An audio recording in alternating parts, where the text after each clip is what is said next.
할렐루야. 오늘도 말씀을 깨닫는 지혜와 응답받는 기도의 은총이 우리에게 넘치게 될 줄을 믿습니다. 예수님께서는 이 땅에서 고난당하시고 십자가에 달려 죽으셨습니다. 지금 우리는 이 십자가에 달려 죽은 예수를 어떻게 합니까? 우리를 위하여 친히 우리의 죄를 담당하시려고 죽으셨다. 가장 낮고 천한 그 자리로 가장 높고 존귀한 그분이 오셨다. 이렇게 고백하잖아요. 그런데요, 이 예수님 당시의 문화에서 그 헬라 문화권을 살아가는 사람들은요, 십자가에 달려 죽는 예수님을요, 지혜롭지 못한 인생이라고 보았습니다. 자기 자신 스스로를 변호하지 못해서 십자가에 달려서 죽을 수밖에 없는 인생, 그렇게 보았죠. 유대인들은 이 저주받은 인생이라고 그렇게 여겼습니다. 그래서 헬라 문화나 유대인들이나 다 뭐하냐면요, 예수님의 인생은 끝났다라고 그렇게 이야기합니다. 죽음으로 그 모든 예수님의 모든 것은 끝났다라고 이야기해요. 그런데 이 기독교는 그 죽음을 시작으로 다시 이 시작되는 그 놀라운 십자가의 역사를 경험하는 종교입니다. 오늘 말씀도 이렇게 시작합니다. 그리스도께서 이미 육체의 고난을 받으셨으니 너희도 같은 마음으로 갑옷을 삼으라. 예수님께서 육신으로 고난을 받았는데 우리는 같은 마음으로 무장을 하라라는 것입니다.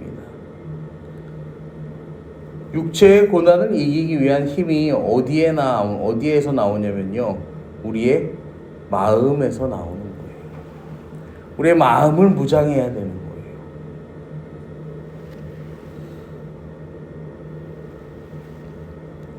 우리는 예수 그리스도로 거듭났음에도 불구하고요, 죄의 유혹을 받고 죄를 짓기도 합니다.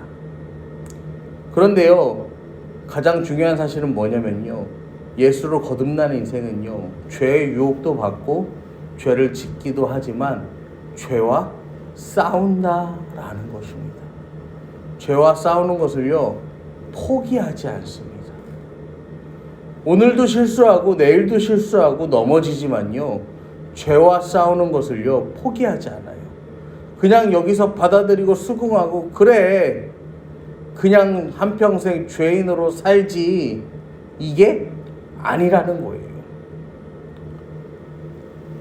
예수님께서 우리를 붙잡아 주시기 전에는 우리는 죄와 싸울 능력이 전혀 없었습니다. 하지만 예수님께서는 십자가 고난을 통해서 죄의 문제를 해결하셨고 우리를 향한 죄의 지배를 그치게 하셨어요.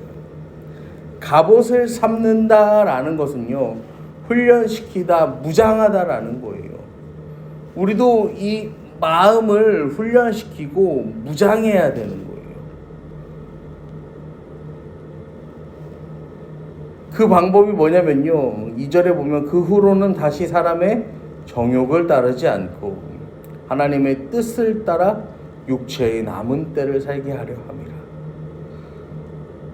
정욕을 제어하는 거죠. 하나님 말씀대로, 하나님 뜻대로 사는 거죠. 여러분, 예수님께서도요, 십자가에 달려 죽으실 때 뭐라고 기도하십니까? 아버지의 뜻이면 내게서 이 잔을 거두어 가십시오. 그러나 내 뜻대로 되게 하지 마시고 아버지 뜻대로 되게 해 주십시오. 그렇게 기도하십니다.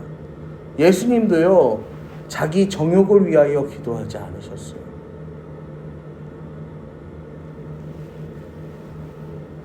우리도요, 주님처럼요, 우리의 정욕을 위하여서 이 세상을 살아가며 기도하는 것이 아니라 하나님의 뜻을 위하여서 아버지의 원대로 하옵소서, 그렇게 기도할 수 있는 저와 여러분 되기를 축복합니다. 그러면서 3절에 보시면 너희가 음란과 정욕과 술취함과 방탕과 향락과 무법한 우상 숭배를 하여 이방인의 뜻을 따라 행한 것은 지나간 때로 족하도다. 여러분, 지나간 때라는 거예요. 음란과 정욕과 술 취함과 방탕과 향락과 무법한 우상 숭배를 하라 이방인의 뜻을 따라 행한 것은 지나간 때로 족하다. 이미 경험을 했어요. 그런데요, 여기에요, 매일 필요가 있다는 거예요, 없다는 거예요? 없다는 거죠. 그 지나간 것은 이미 지나간 때로 족하다라는 거예요. 우리가 그 가운데 살았지만 이제는 하나님의 뜻을 따르는 삶을 위하여서, 그때는 지금과는 다른 어떤 때라는 거예요? 지나간 때라는 거예요. 여러분, 어제 있었던 일은요, 우리의 오늘의 삶에요, 영향을 끼칠 수가 있습니까? 없습니까? 어느 정도의 영향이 미비하게 남아있을 수는 있겠죠. 그런데요, 이미 어제 있었던 그 일은요, 오늘을 살아가는 우리의 삶 가운데요, 더 이상 어떤 영향을 끼치지 못해요. 마찬가지죠. 어제 있었던 죄의 문제도 예수 안에서 이 깨끗하게 거듭난 우리의 삶에는 문제를 끼치지 못한다라는 거예요. 그런데요, 사람들은요, 어떻게 사냐면 4절과 5절에 보면, 이러므로 너희가 그들과 함께 그런 극한 방탕에 다름질하지 아니하는 것을 그들이 이상히 여겨 비방하나 그들이 산자와 죽은 자를 심판하기로 예비하신 이에게 사실대로 고하리라. 이거를 쉬운 성경에서 읽으면은 다시 좀 쉬워지는데, 그들이 여러분이 자기들과 함께 그런 지나친 방종에 빠지지 않는 것을 이상히 여기면서 여러분 비방합니다. 여러분, 지나간 때로 놓고요 살아가는 그리스도인들을요, 세상이요 이상하게 여기면서 비방한다라는 거예요. 야, 너 왜 그렇게 살아가냐? 우리 같이 쾌락을 즐기고 우리 같이 방종한 삶을 살았었는데 너 왜 하루아침에 이렇게 변화했느냐? 세상 친구들이 그렇게 이야기한다는 거죠. 하지만 산자와 죽은 자 모두가 마지막 날에 심판주 되시는 예수님 앞에 선다라는 거예요. 그렇기 때문에 우리는요, 지나간 때는 지나간 때로 두고 어떻게 살아야 되는 거예요? 새로운 삶을 살아야 하는 거예요. 6절에도 이를 위하여 죽은 자들에게도 복음이 전파되었으니 이는 육체로는 사람은 심판을 받으나 영으로는 하나님을 따라 살게 하려 함이라. 여러분, 하나님을 따라 사는 것에요, 고난이 없으면요, 그게 이상한 거예요. 우리는요, 그 세상 속에 살면서요, 죄와 타협하지 않고 이 하나님의 뜻대로, 하나님의 원대로 살아가는 삶을 살고 있는지 우리는 항상 점검해 보아야 합니다. 여러분, 그러면서 7절부터 보시면은 굉장히 유명한 말씀이죠. 만물의 마지막이 가까이 왔으니 그러므로 너희는 정신을 차리고 근신하여 기도하라. 무엇보다도 뜨겁게 서로 사랑할지니 사랑은 허다한 죄를 덮느니라. 서로 대접하기를 원망 없이 하고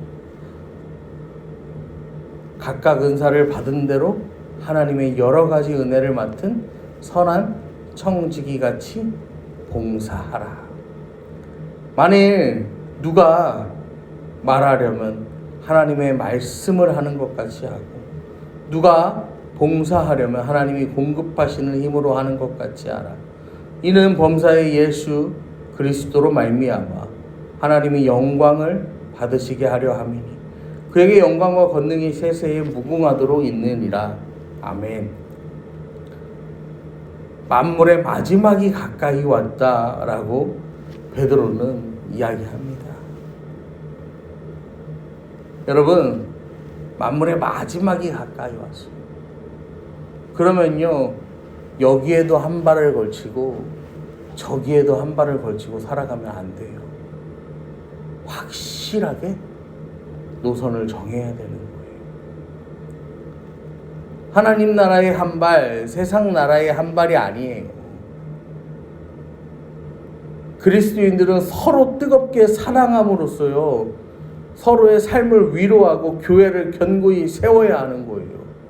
마지막 날에요, 깨어지지 않도록요, 부서지지 않도록요, 뭐 해야 되는 거예요? 그 사랑으로 하나가 되어야 하는 거예요. 또 서로 대접하기를 원망 없이 하고 각각 은사 받은 대로 하나님 여러 가지 은혜를 맡은 선한 청지기같이 서로 봉사하라는 거예요. 말 그대로입니다. 그러면서 11절에 이야기하는 것처럼요, 하나님께서 영광을 받으시게 하려 합니다. 이제 우리는요, 무엇을 위해 살아가야 되는 거예요? 하나님 영광을 위하여 살아가야 하는 것입니다. 하나님 뜻을 따라 사는 거 여러분 힘들고 어렵죠. 그렇지만 이제는 지나간 때에 여러분 그때로 우리는 돌아가지 않습니다. 우리는 이제 어느 때를 살아가야 합니까? 만물의 마지막이 가까이 왔어요. 우리는 이제 종말을 준비하는 때, 마지막 때를 준비하는 삶을 사는 성도예요. 마지막 때를 준비하며 우리가 살아갈 때 정말로 마음을 다하고 힘을 다하여서 주님 사랑하고 주님을 의지하고 주님을 붙들고 찬양하고 하나님의 영광을 위하여서 그렇게 우리의 모든 삶을 살아가는 저와 여러분 되기를 간절히 축원합니다.